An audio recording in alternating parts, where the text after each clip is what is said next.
EDT, 8:25 a.m. local time, kicking off an 8.5-minute climb to space. The flight follows formal clearance from the Federal Aviation Administration, issued late Wednesday, that concluded, SpaceX met all safety, environmental, policy and financial responsibility requirements. A file photo of a Super Heavy-Starship rocket on the launch pad at SpaceX's Boca Chica, Texas, flight facility. SpaceX problems with previous test flights. 2 previous test flights ended with spectacular self-destruct conflagrations. The first, last April, after multiple Super Heavy engine shutdowns and a stage separation malfunction, and the second, in November, just before the Starship would have started a planned loop around the planet for a splashdown in the Pacific Ocean north of Hawaii. SpaceX engineers modified multiple systems in the wake of the failures, including work to beef up the rocket's self-destruct system, to improve engine performance and to protect the pad with a high-power water deluge system that also deadens the acoustic shock of engine ignition. SpaceX's Starship test launch ends in explosions 148. The company also implemented a hot staging technique in which the Starship's 6 Raptor engines ignite while the stage is still attached to the Super Heavy booster.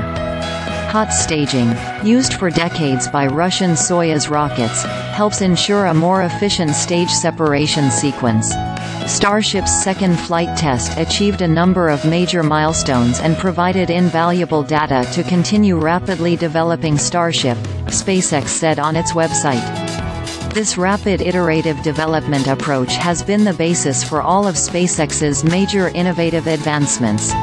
Goals for third Super Heavy Starship test flight. For its third test flight, the primary goals were more ambitious: to boost the Starship into space for a suborbital flight featuring several first-time tests and to carry out controlled landings by both stages, the Super Heavy in the Gulf of Mexico and the Starship in the Indian Ocean. While both stages are designed to be fully reusable, there were no recovery plans for the third test flight.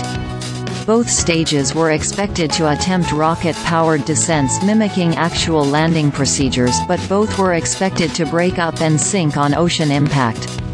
During the Starship's coast toward entry, flight controllers plan to test a payload door that will be used on future flights to launch Starlink satellites. More important to NASA, the rocket was to attempt moving cryogenic propellants from one tank to another in the weightless environment of space and to carry out the first restart of a Raptor engine outside the atmosphere. The propellant transfer test and Raptor restart are critical milestones for NASA, which is paying SpaceX billions to build a Starship variant to serve as the Human Landing System, or HLS, for the agency's Artemis moon program.